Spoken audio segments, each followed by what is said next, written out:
मैंने 14 में कहा था ना, मैं भ्रष्टाचारियों के खिलाफ काम करूंगा। मैंने कहा था कि नहीं कहा था? मैंने 2019 में कहा था ना कि मैं भ्रष्टाचारियों को एक एक करके पकड़ूंगा। कहा था कि नहीं कहा था? और 24 में कह रहा हूं, मैं ये भ्रष्टाचारियों का जीना जेल के बाहर रहने नहीं दूंगा। टीएमसी ये कहकर राजनीति में आई थी कि मां माटी मानुष की रक्षा करेगी। आज टीएमसी मां माटी मानुष का ही भक्षण कर रही है। बंगाल की महिलाओं का भरोसा टीएमसी से टूट गया है। संदेश खाली में जो पाप हुआ है उसने पूरे बंगाल की बहनों को सोचने पर मजबूर कर दिया है। एससी एसटी परिवार की बहनों को तो टीएमसी के लोग इंसान ही नहीं समझते। अपने शाहजहां को बचाने के लिए टीएमसी के लोग संदेश खाली की बहनों को ही दोषी ठहरा रहे हैं, उनके चरित्र पर सवाल उठा रहे हैं। जैसी भाषा ये लोग उनके लिए बोल रहे हैं, इसका जवाब बंगाल की हर बेटी अपने वोट से टीएमसी को तबाह कर देगी।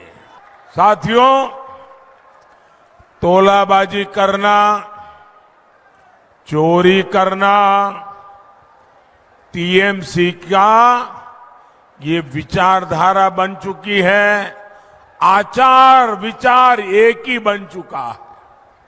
आप मुझे बताइए साथियों, जिस बंगाल में मां सरस्वती की पूजा होती है, वहां टीएमसी सरकार शिक्षा में भी चोरी करती है।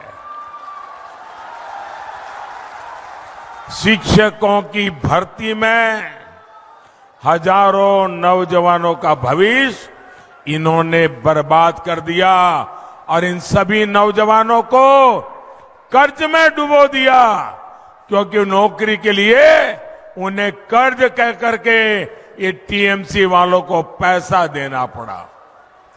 लेकिन साथियों, नुकसान सिर्फ इन नौजवानों का ही नहीं, आज बंगाल के गांवों के स्कूलों में शिक्षक नहीं है।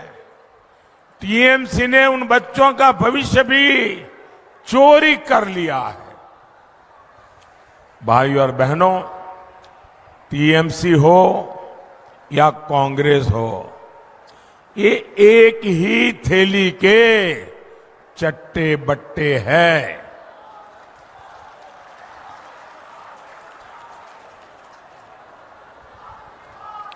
आप देखिए, कांग्रेस के मंत्री कांग्रेस के संसद के पास से कैसे नोटों के पहाड़ मिल रहे हैं। नोटों के पहाड़ आपने देखा है कि नहीं?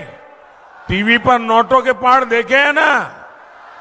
मैंने अपनी जिंदगी में आंख के सामने नोटों का ढेर नहीं देखा जितने नोटों के पहाड़ पर ये चोर लुटेरे बैठे हैं।